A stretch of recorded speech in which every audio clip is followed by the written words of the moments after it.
Hello everyone, welcome to our channel. आज हम कोण पकड़ने के कुछ तरीके देखेंगे।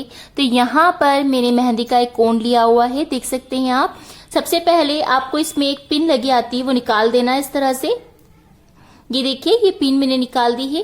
अब पिन निकालने के बाद जैसे कि हम मार्केट से कोण लाते हैं मेहंदी के, तो क्या होता है कि यहाँ पर जो मेहंदी रहती है वो ड्राई ड्राई रहती है। देखिए इस तरह से टाइट रहती है मेहंदी, तो इसको आपको सबसे पहले निकाल देना है इस तरह से। देखिए बिल्कुल ड्राई है। अगर आप कोण चलाएंगे तो फिर अच्छे से आपकी मेहंदी की डिजाइन नहीं बन पाएगी। देखिए सूखी सूखी सी मेहंदी होती है, तो आपको इसे निकाल देना है थोड़ी सी को।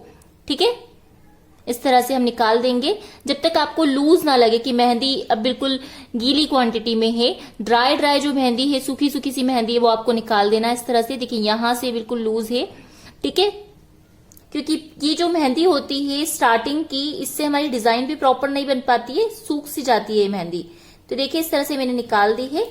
अब निकालने के बाद कोण पकड़ने के तरीके देखेंगे। तो देखिए कोण पकड़ने के मैं 3 तरीके आपको बताऊंगी। सबसे पहला है 3 उंगली की हेल्प से पकड़ना। जिस तरह से आप पेन पकड़ते हैं, कुछ भी लिखते हैं, तो इन तीनों उंगलियों की हेल्प से हम पेन को पकड़ते हैं। सेम ऐसे ही आपको पकड़ना है। राइटिंग करने के टाइम हम जिस तरह से पेन को पकड़कर राइटिंग करते हैं, सेम इसी तरह से आप कोण को पहले पकड़कर देखिए कि आपकी लाइंस किस तरह से बन रही है, और इसकी प्रैक्टिस कर सकते हैं आप। 3 उंगली की हेल्प से हम इस कोण को पकड़ते हैं। जैसे हम पेन को पकड़ते हैं, हमारा अंगूठा जो रहता है उससे हम मेहंदी को नीचे की तरफ करते हैं, नीचे मेहंदी जाती है उससे, और इन दोनों उंगलियों की हेल्प से हम इसे पकड़ते हैं, सपोर्ट करते हैं। ठीक है, नीचे से कोण पकड़ने का एक फायदा ये होता है कि आपका थोड़ा सा बैलेंस जम जाता है, ऊपर से एकदम से आप बैलेंस नहीं बना पाते हैं।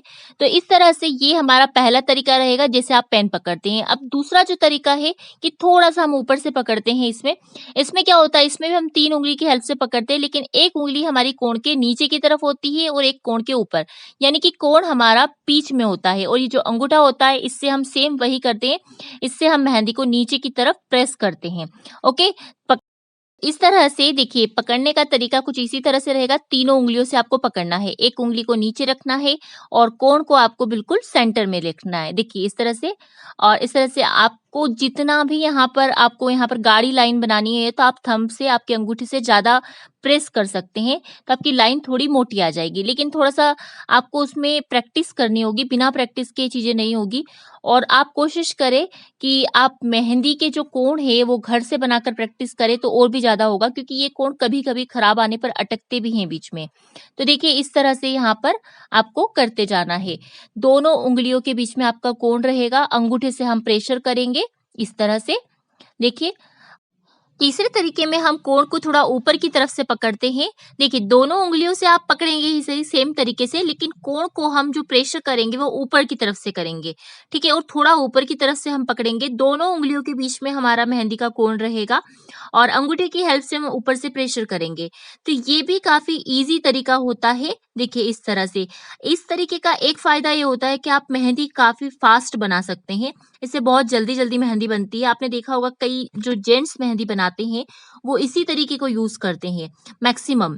तो इस डिजाइन की अगर आप प्रैक्टिस करते हैं इस तरह से पकड़ने की, बस आपको अंगूठे से प्रेशर करते जाना है और कुछ भी नहीं करना है। बाकी दोनों उंगलियों को आपको इसी तरह से रखना है, ऊपर की तरफ पकड़ना है। फिर धीरे धीरे आपको डॉट्स की प्रैक्टिस करना है, लाइंस की प्रैक्टिस करना है। इस तरह से डॉट बनाना सीखिए और सर्कल बनाइए। लेकिन इसमें एक चीज आपको ध्यान रखना, जैसे कि मैं आपको बताती हूँ, यहाँ पर मेरा सर्कल इतना फिनिशिंग से नहीं बना है, उसका कारण मैं आपको बताती हूँ। यहाँ पर हमने लाइंस बनाई काफी सारी, अभी एक्स्ट्रा जो मेहंदी है इसको आपको हटाते जाना है, हाथ में एक टिश्यू पेपर रखना है।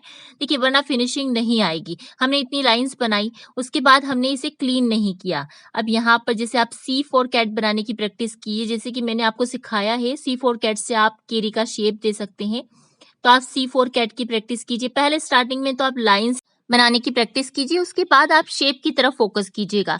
तो ये थे हमारे 3 तरीके। इसमें आपको जो तरीका अच्छा लग रहा है वो आप यूज कर सकते हैं और बनाना सीख सकते हैं। तीनों में से जो तरीका आपको अच्छा लग रहा हो, आपका हाथ जिसमें ज्यादा अच्छे से जम रहा हो, उसकी आप प्रैक्टिस कीजिए। तो फिर मिलते हैं हम नेक्स्ट वीडियो में, तब तक के लिए bye bye and thanks for watching guys.